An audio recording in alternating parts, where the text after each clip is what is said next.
Afrobeats is a classic overnight success story, except it didn't happen overnight. I'm happy to be here.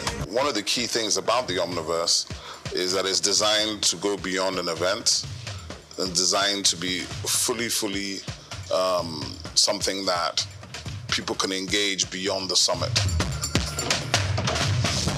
The point being that Nigeria has so much to bring to the world in terms of these things, but we will be bringing fresh energy, fresh ideas, a fresh engagement, and we're obviously open to collaboration. But hip-hop, it never dies. What's the difference between Thor and Shango?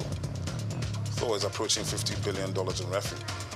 Shango's broke somewhere outside Lagos. And that's a lack of imagination on our part, Africa, and they're all Nigerian. So to be seen and to be noticed is very hard if you're not in the place where all the noise is being made.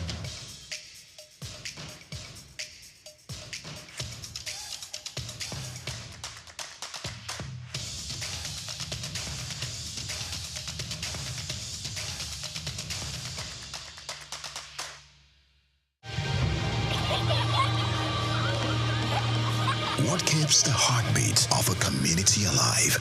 Is it the courage to create, the power to connect, the vision to transform? Well, it's all of these and more. It's a symphony of ideas, innovation, and industry. But where do these stories come alive? It's right here on The Isle, 104.9 FM, the station where dreams meet action and growth finds its voice. The Isle, 104.9. Business, economy, development. Stay tuned. Hello Nigeria, hello Africa.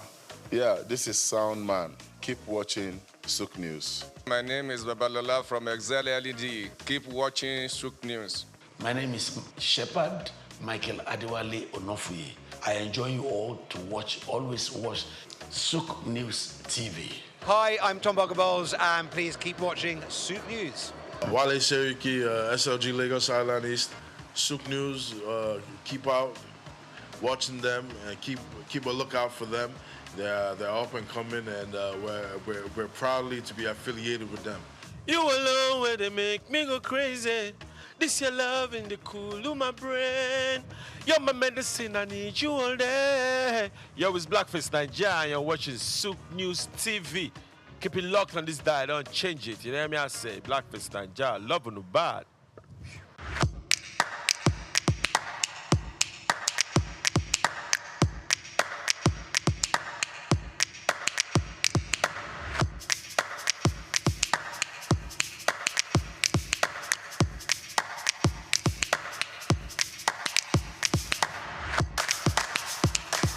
Hello, welcome to Between the Pages. Between the Pages is our book review show where we pick a special book, talk about it, have a conversation about what's in the book. We talk to the guests, which also happens to be the author, and everything surrounding that book. When we return, we'll take a break right now. We'll introduce you to the guest and the title of our book for this week. Stay with us.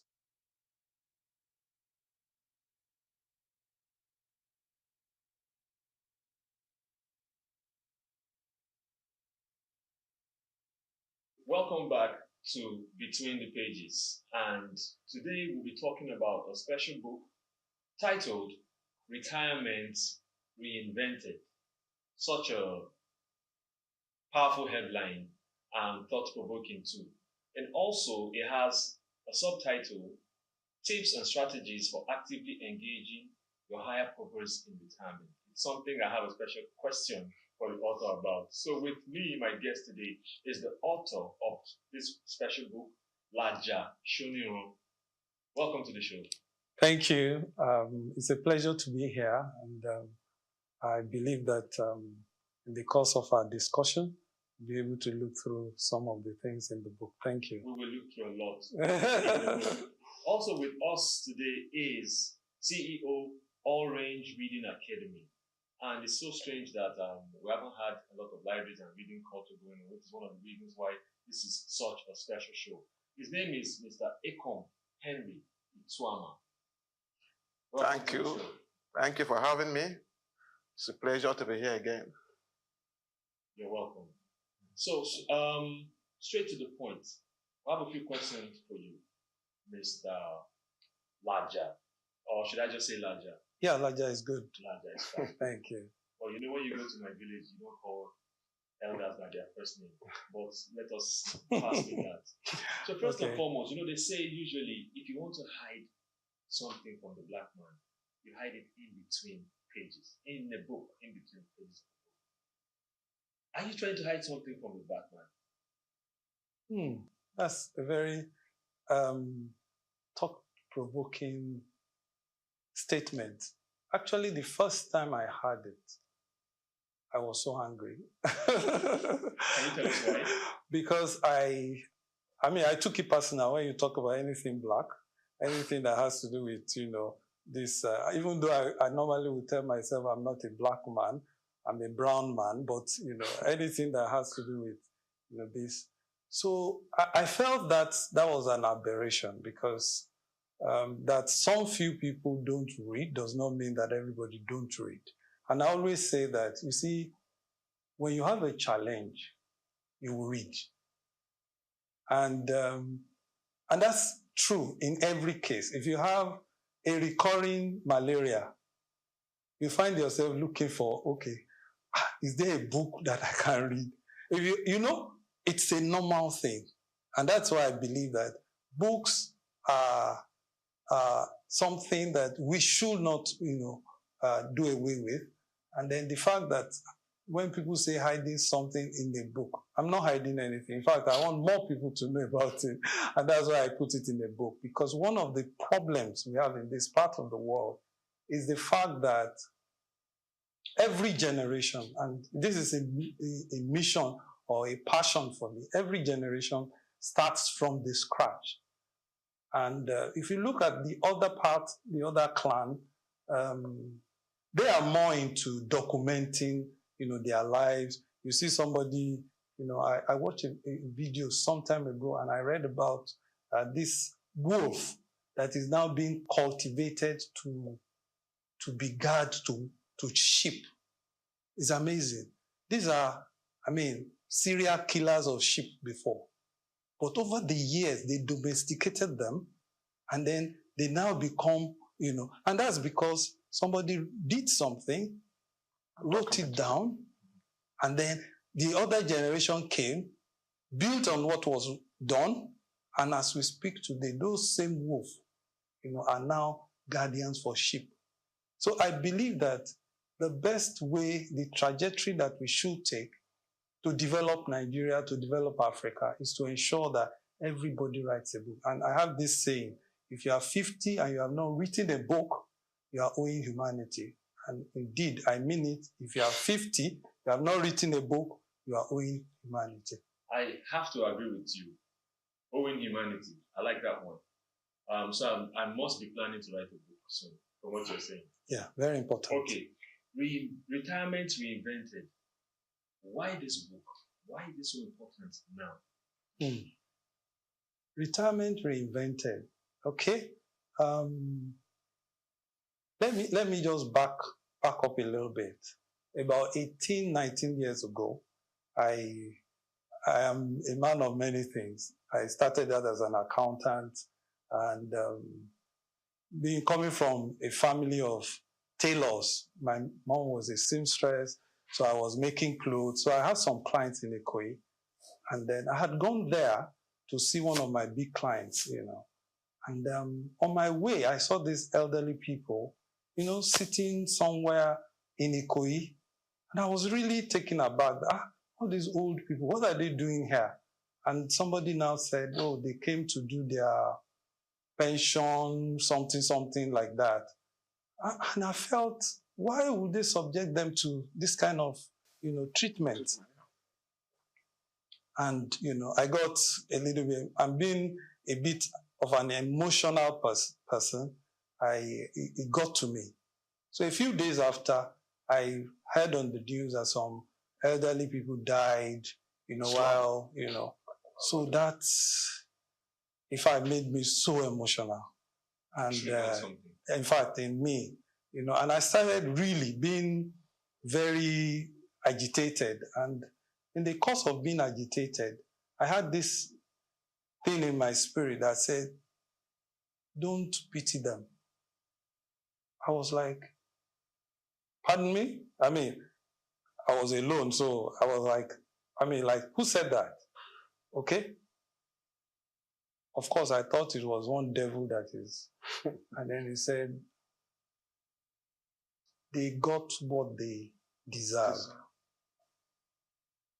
And then went on to say, if you don't plan your retirement, you will end up like them. At that point, I knew it wasn't the devil that was talking to me. If you don't plan your retirement, you will end up like them. And that was where the journey started for me.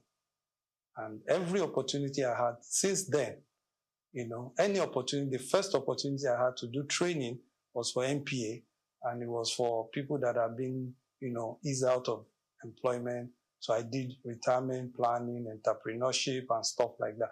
I gathered all the resources that I could, and that was how the journey started. And so far, up till now, I still do a lot of retirement. So the book is actually more like a compendium of what I've done in the past 18 years. All right. So it's not something that just happened. It's a journey of 18, 19 years. Wow, what a journey. Yes. Well, from a thing you said, it brings me to my next question because it was pointing towards it. Okay. Now, from day-to-day happenings and doing life in Nigeria, many do not have a retirement plan. Yeah. Can you speak to that for a while? Well, I must say that retirement itself is a new phenomenon. For us? Yeah, everywhere. No, everywhere in the world. It's actually a new phenomenon.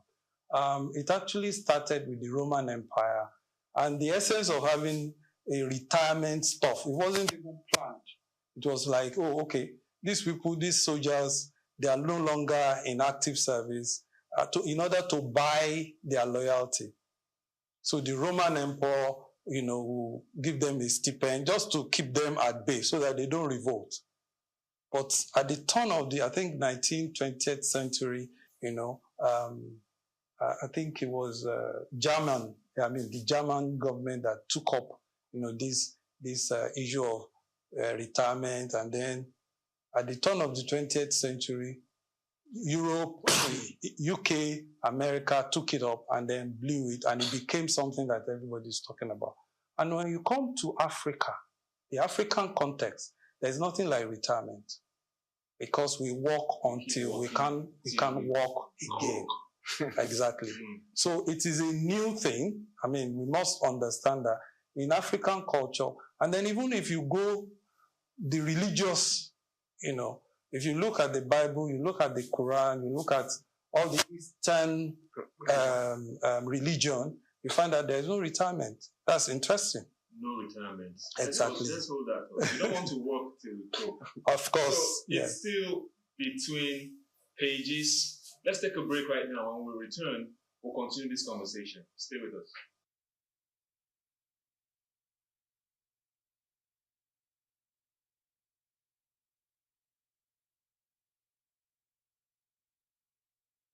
Welcome back to Between Pages, book review show on Souq News. So we've been talking to an author of Retirement Reinvented, and he's by the name Laja Shoniro. You said the last thing, we talked about not croaking before we retire. Yeah. So let me also I have a question for Mr. Ekom Henry Farmer. Okay. You run a reading academy. Yeah. What inspired such initiative? I call it an initiative.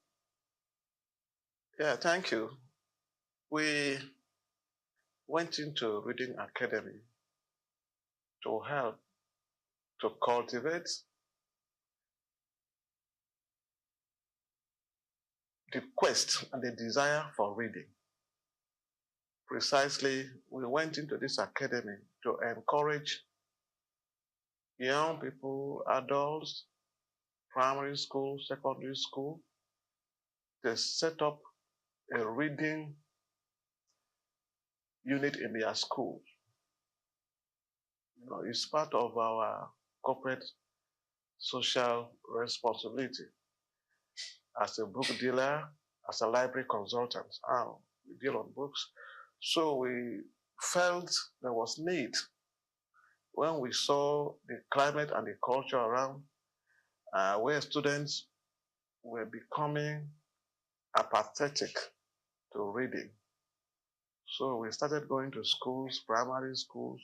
We encouraged teachers, principals, heads of schools, proprietors to set up book clubs. We donated books to them, little books, novels, literature, social sciences, basic engineering, basic sciences, to help them to cultivate that reading culture as early as possible, because we believe when you catch them young, the trend goes on. So we go to the extent of doing debates. We fund debates, poetry writing, novel writing, short stories, folk tales, and we encourage them to also read about their culture and history. You know, when we were in school, we did history. I did history of West Africa. We read about the Ghana Empire, the Kanembono Empire. We read about the Mali Empire. We read about the Zulus, South African history, the Mau Mau in Kenya. You know, we read about the slave trade. We read about Badagry. We read about the Great Trek. We read about the long juju of Arochukwu. And these are issues that help us to understand ourselves. And then when we now came to meet with African writers like Chinua Achebe, like Wole Soyinka, you know, there are so many of them, Cyprian Ekwensi, Ngugu wa Thiong'o, and then we collected their stories. We found out that there was a midline where we met at a point and we begin to say, wow, so this is where we are. This is where we are coming. Achebe wrote about his works. He said, we have to know where the rain began to beat us. We begin to trace ourselves from there. You have to know yourselves. So reading is much of a journey. It takes you out of your world. It takes you to the other worlds. You know what is happening there. You know, reading will let you know about slave trade in the US, the slave plantations. You get to know that the origins of some music, the jazz music probably started the slave plantations. You know, the bebop jazz and all that, those hallucinatory songs they were singing there. That also became hip-hop. Of course. So let me take you to, I heard you talk about reading and all the culture. I also remember as a child, growing up, even as a teenager, we had libraries. Yeah. You know, but I was waiting to hear you talk about libraries. Have you thought about, instead of selling these ideas of a book club to the schools, have you thought about how it was back in the day, where you situate a library, like a national, international level library? So these books you're giving to schools will be there. People will come, like the reading culture from back in the day will be people will walk in, join, people walk in and out of there, people will walk shifts, you know, read, it will be open all the time. I feel like that would be more of a thing that humanity can benefit from, because right now there are no libraries, apart from 1, 2 scattered, you know, sparsely available. What do you say to setting up libraries as against online book clubs from schools to schools? Well, I would want to say that there are libraries. There are libraries actually, but you see, these are institutions under the purview of the government. Almost every local government will have libraries, but it's not well funded and equipped. It's not well equipped. Correct. It's not well patronized. If you go to the libraries, some of the local government, you find out that It's been taken over by rats, the books, its leakages and all that. The environments dilapidated, the fields, the culture. You see a library in a big expanse of land, just a small building. There you see a house like a hut inside. You see there the staff. The workers' morale is so low. Are you saying every local government has a library? I want to say that. This is new information. I want to say that. And I think one of the problems could be not letting people know have that information. There is a program that was launched by the National Library, I think 2 years ago, where they try to resuscitate those libraries. But you see, the funding has to come, but there has to be a continuous enlightenment and awareness in what we're trying to do. Because one thing is for you to set up a library and get some materials. The one thing for you to encourage patronage, and patronage is key. When people begin to like the idea of reading, whether online or offline, we find out that they will begin to jointly manage these libraries. Talking about liking of books, let me come to you, Baja. It's a book that is likable, even from the headline, right? But I also talked about what the subtitle, that I read earlier, tips and strategies for actively engaging your higher purpose in retirement. It hints at religion. Are you a man of the color? Really, I must say, thank you, sir. I must say that one of the things that gives life meaning is understanding your purpose, understanding why you are here. I normally will say that every of our purpose in life is just one. And that one is basically make the world better than how you met it. And that is basically what every one of us, whether you are in music, whether you are in art, whether you are in technology, in whatever sphere you find yourself, basically is to make the world a better place than you met it. So in doing that, many of us, because I haven't grown in this part of the world, I know many of us, if you ask 10 people, the courses they study in the university and what they would have loved to study, you find a lot of disparity. And in that, it means that there are gaps already, okay? Now, the moment you are done with university or higher institution, the next thing is you are entering into work life. So there is no time for you to even play around with some of those things that you would have loved to do. I mean, some of us loved to write when we were young. Okay?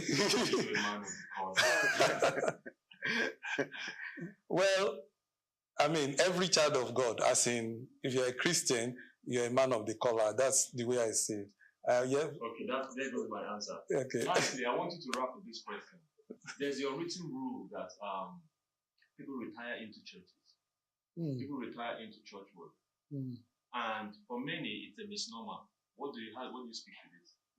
For me, I don't think it's the right thing to do, because we all have very important role to play, in the development of our country and Africa as a whole.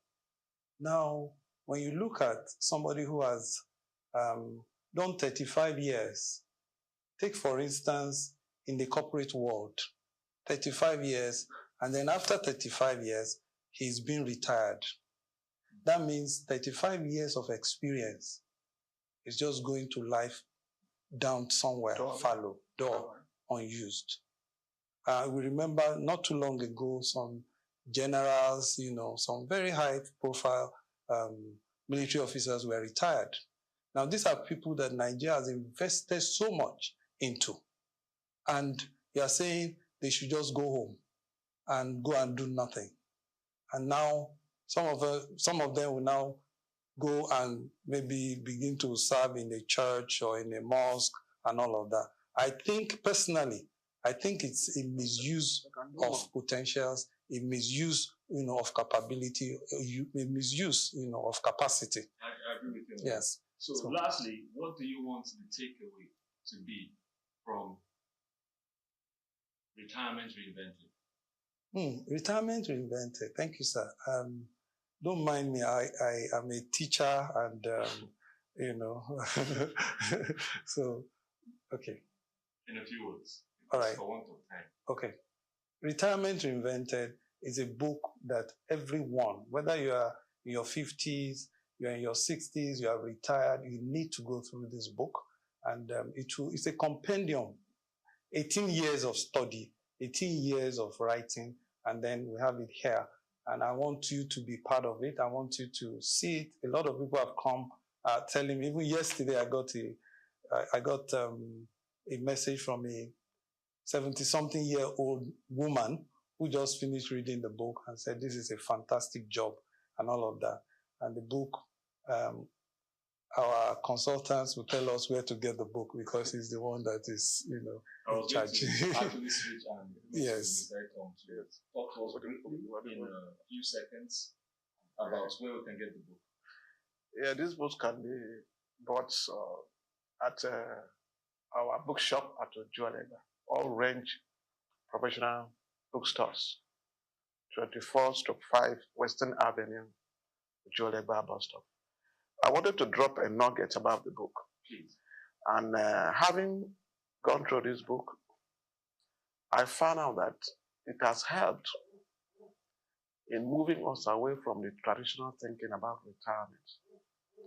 It brings us to a page, another chapter where retirement is being seen now as a new chapter of life, as a reinvigorating chapter, as a chapter where you can open up a new space to display those talents and those capacities that probably you were not opportune to do when you were in active service.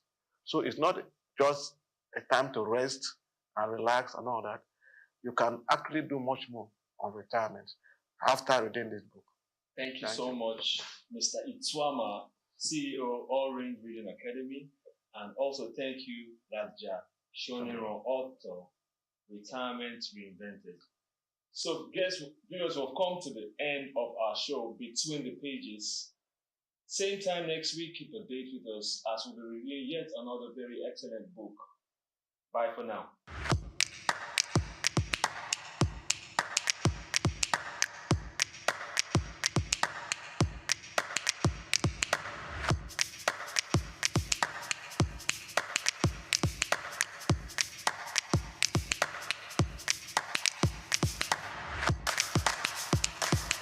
We've got just what you need right here at Femi Wash Media. Call it the Midas Touch, and you wouldn't be wrong.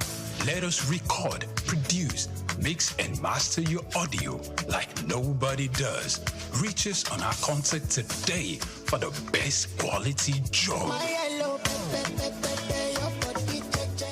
Imagine a world without the roar of a lion, the flight of an eagle, or the rhythmic dance of ocean waves teeming with life. Wildlife is more than just the animals, their natural habitat. It is the lifeblood of our ecosystems, shaping the environment and maintaining nature's delicate balance. Yet, with each passing year, human activities threaten this balance. Deforestation, habitat destruction, pollution, and climate change are pushing many species to the brink of extinction. That is why World Wildlife Day is marked on every March 3rd, a global call to action to protect and preserve the rich biodiversity that sustains life on Earth.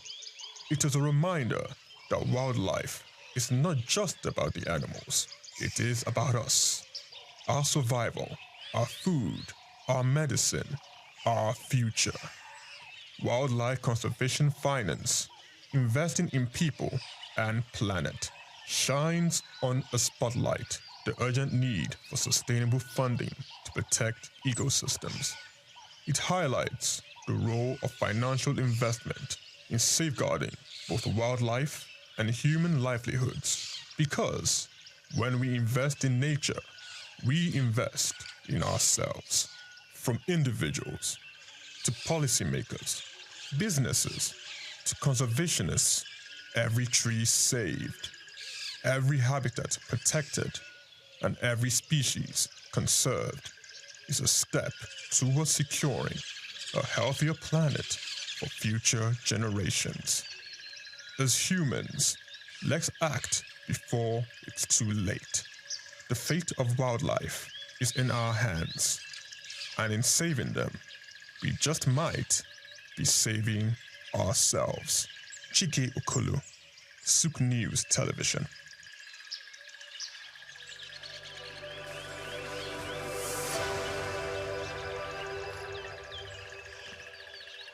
At the Africa Development Studies Center, ADSC, we are committed to driving sustainable growth and development across Africa through innovative training and research. Our mission, empowering leaders, policymakers, and professionals with the tools they need to create lasting change. With customized training, dynamic research programs, and study exchanges on leadership, management, and other critical development topics, ADSC offers a platform for exchanging cutting-edge ideas and global best practices. We provide comprehensive services in research and consultancy, capacity building and training, education programs, publishing and knowledge sharing. Our esteemed faculty, composed of seasoned experts and researchers, ensures a learning experience that is insightful and practical.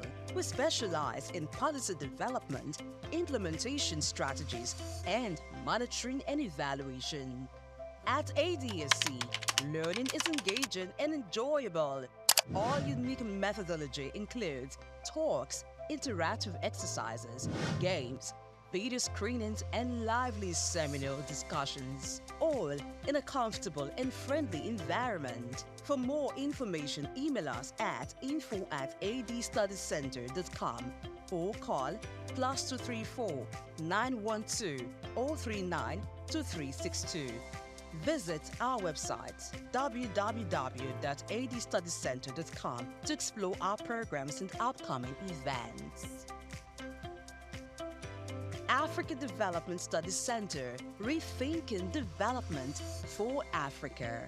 At the core of what makes us human is our ability to pay attention, be present in our experiences, and channel our thoughts and actions towards meaningful goals. However, for individuals with ADHD, which is considered a neurodevelopmental disorder, a medical condition that affects the brain, this fundamental aspect of human nature is often disrupted, leading to difficulties in maintaining focus, controlling impulses, and regulating behaviors. Hyperactivity disorder is a neurodevelopmental disorder that occurs in children and adolescents. It's a problem that has to do with brain development and the brain function. And the ADHD symptoms range from inattention, impulsivity, and hyperactivity. They may be very restless, fidgeting, and they're always on the move. And sometimes they may be climbing, jumping from here and there, that they may injure themselves in the process. Attention Deficit Hyperactivity Disorder, ADHD, is one of the most common mental disorders diagnosed in children, though it can persist into adolescent and adulthood. The history dates back to 1798, when a Scottish doctor, Sir Alexander Crichton, observed that some individuals were easily distracted and unable to focus on their activities as others could. He noted that these symptoms often began early in life, which is consistent with what we now recognize as ADHD. The disorder typically manifests between the ages of 3 and 6, with symptoms such as difficulty in focusing, excessive movement inappropriate to the setting, and impulsive actions occurring without forethought. This ailment affects people of all ages, though most commonly diagnosed in children. The average age of onset is around 7 years, with symptoms significantly impacting various aspects of life. Approximately 5 to 10 of children worldwide are affected, with the highest prevalence rates observed in Africa at 8.5% and South America at 11.5%. Variations exist across different countries, with lower rates in Japan and Finland and higher rates in Jamaica and Thailand. In the United States, about 7% of children are diagnosed with this disorder, reflecting an average of prevalence globally. Differentiate between ADHD and other neurodevelopmental disorders. It starts with comprehensive assessment. And when I talk about assessment, I mean assessment by child psychiatrists, assessment by child psychologists, and other professionals in the mental health team. And of course, there are some basic symptoms that are very clear and obvious. The clinical presentation, when you see a child that is hyperactive, that is impulsive, that is inattentive, that itself can give you a clue that that child may be having ADHD symptoms. And again, you also take further history. You may need to take, if there's a family history of ADHD in the setting, because if there is a family history of ADHD, the child may come up with ADHD in the nearest future. Individuals affected faces challenges that extend into academic performance, work or personal relationships, and social domains. Some of the signs include constant fidgeting, impulsiveness, and difficulty completing tasks, alongside emotional struggles such as mood swings, low self-esteem, and frustration. The diagnosis is made following a comprehensive assessment, and you also do some basic psychological investigations, and of course, by combining the report from the child psychiatrist and the child psychologist, you'll be very comfortable to make a diagnosis. And of course, I must say that there are some childhood disorders that may mimic ADHD, like learning disability, like autism spectrum disorders.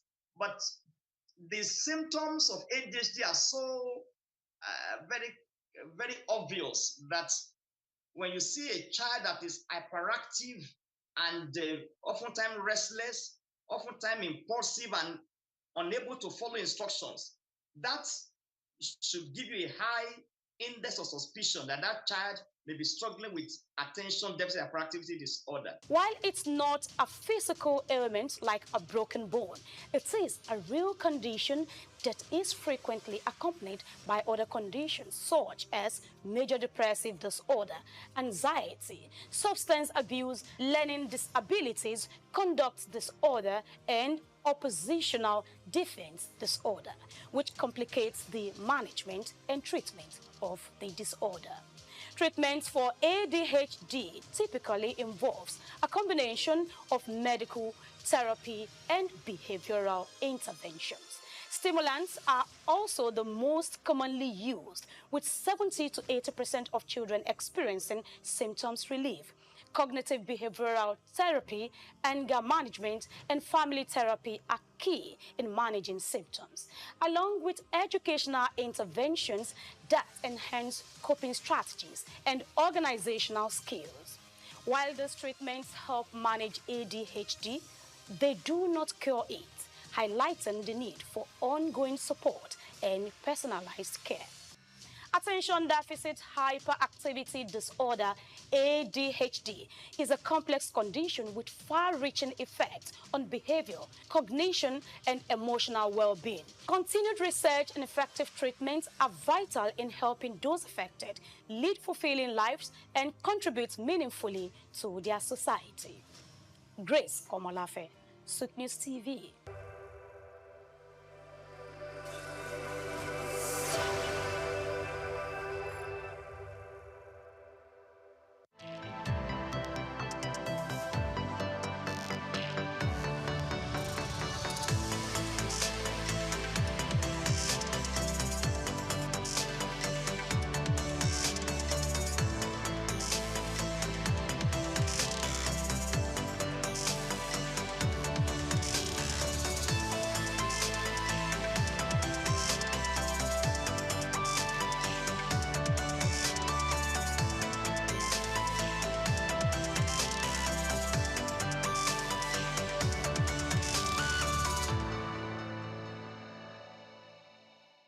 Optimism is a strategy for making a better future because unless you believe that the future can be better, you are unlikely to step up and take responsibility for making it so. Responsibility is the price of greatness. How else can one explain the thought process of a 24-year-old youth leaving the luxurious comforts in the United States to fill in for his incarcerated father in sub-Saharan Africa, Nigeria, and run a family business holding the fort till stability was achieved? This is the story of Abdul Samad Rabiu, an unassuming, silent achiever.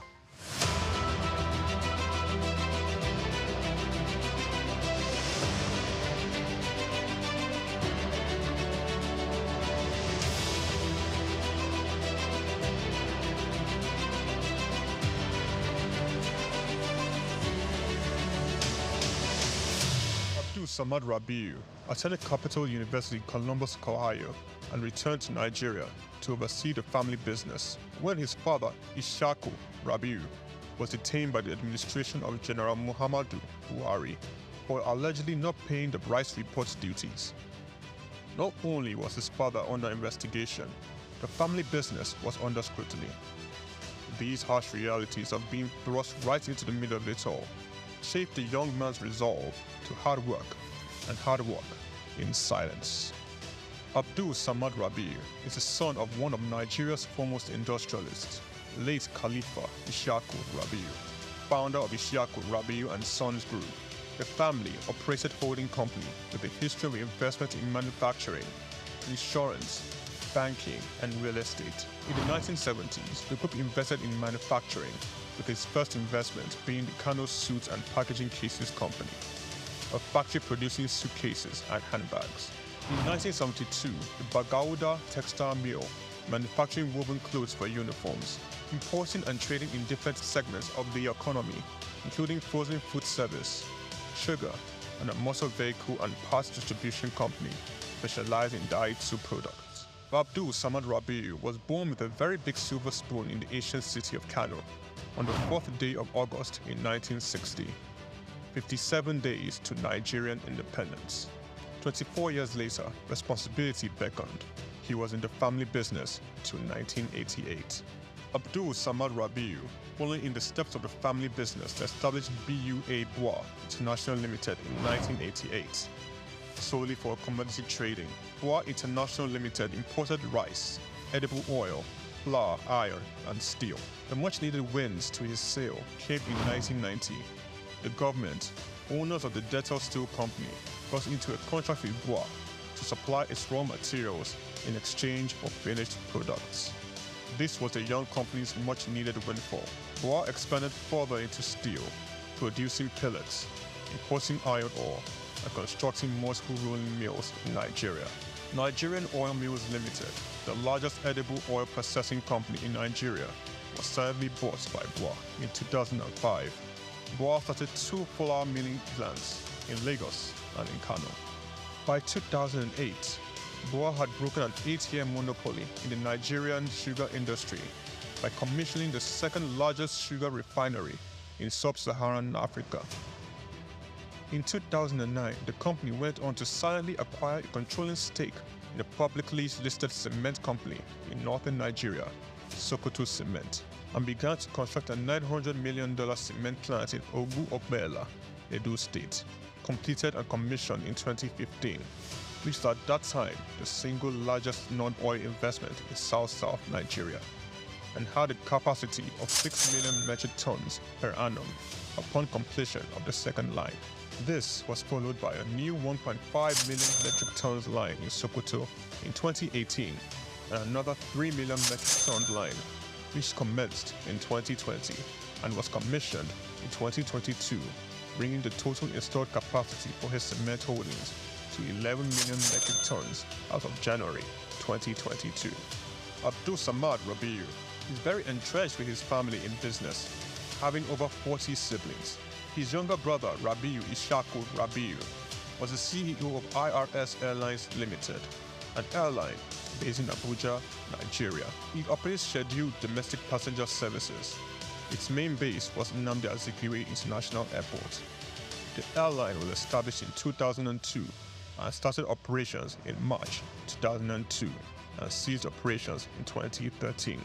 Kabiru Rabiu, our younger brother, currently serves as the Group Executive Director of BUA Group. In 2020, Kabiru was named the best African economic leader under the age of 40 in the 100 African Economic Leaders for Tomorrow Awards by the French Institute, Souq. BUA invested $300 million in a 20,000 hectares Lafiaji Sugar Estate project, which comprises a sugar mill, sugar refinery, ethanol processing plant, and 35 megawatts power plant. The company also built an exports-focused refinery in Port Harcourt, the only destination sugar refinery in sub-Saharan Africa.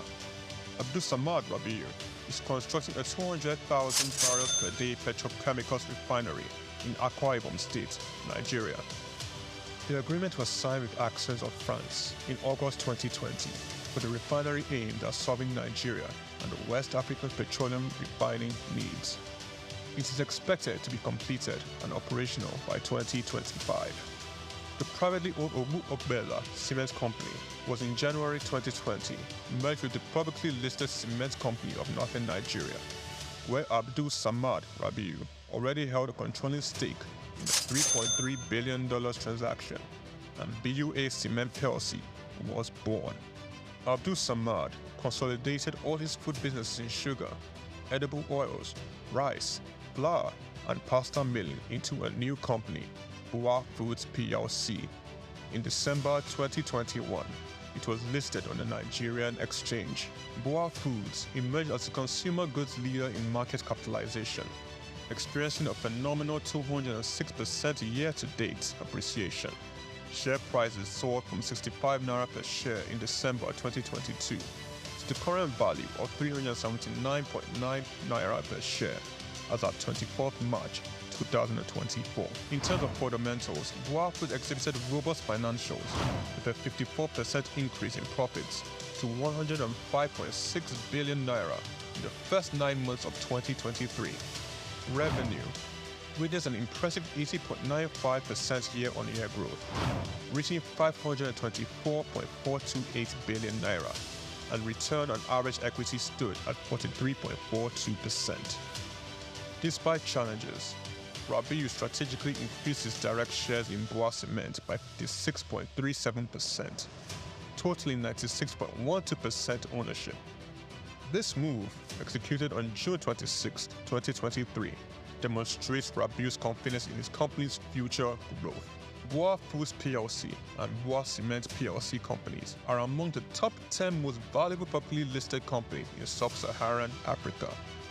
From a relatively small company in 1988, BUA Group has grown to a world-class conglomerate, contributing significantly to the country's GDP while providing employment opportunities for tens of thousands of Nigerians. Abdul Samad Rabiu's philanthropy is silently second to none. He founded the Abdul Samad Africa Initiative, ASR Africa, and an African-focused fund for social development and renewal which seeks to support Nigeria and other African countries in the area of health, education, and social development. In October 2022, Abdul Samad Rabiu, through ASR Africa, donated $500,000 to the United States Agency for International Development, partner on tuberculosis control, HIV, and gender-based violence prevention efforts in Nigeria. Development of a 7.5 billion naira 200-bed specialist hospital in Kano State during the global COVID-19 pandemic. Abdul Samad Rabiu championed Nigeria's donation to this COVID-19 intervention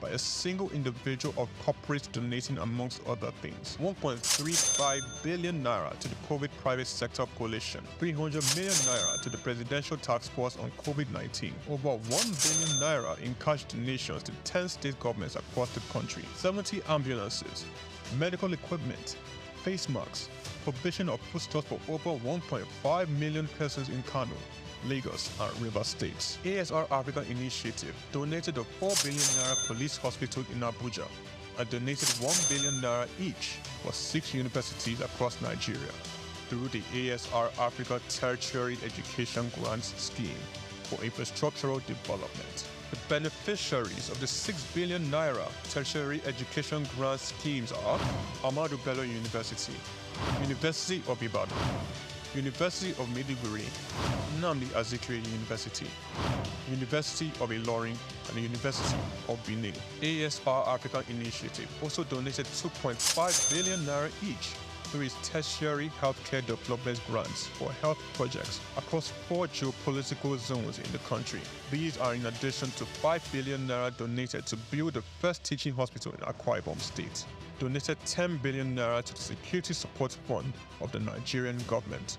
Abdul Samad Rabiu was awarded the 2022 CEO of the Year at the African CSR Awards, 2016 African Industrialist of the Year Awards by the All African Business Leader Awards, the 2022 Sun Man of the Year Awards, 2020 Vanguard Business Person of the Year, and the New Telegraph Philanthropist of the Year 2021, a recipient of several honorary doctorate degrees from various universities, including the University of Benin, Nasarawa State University, Sokoto State University, and Crescent University. Abdul Samad Rabiu is a fellow of the Institute of Directors, and he currently holds the prestigious Nigerian National Honors, Commander of the Order of the Federal Republic, CFR, Commander of the Order of Niger, CON, as well as the highest civilian national honor in Niger Republic. Abdul Samad Rabiu is married with children. His children are Mustafa Khadija Kuki Rabiu, Ishaku Khalifa Rabiu, Junad Rabiu. On the 22nd of January 2024, Forbes estimated Rabiu's wealth at $5.9 billion, putting him as the 6th wealthiest man in Africa and 508th in the Global Billionaires Club. The family man, the silent achiever, the giver, Abdul Samad Rabiu.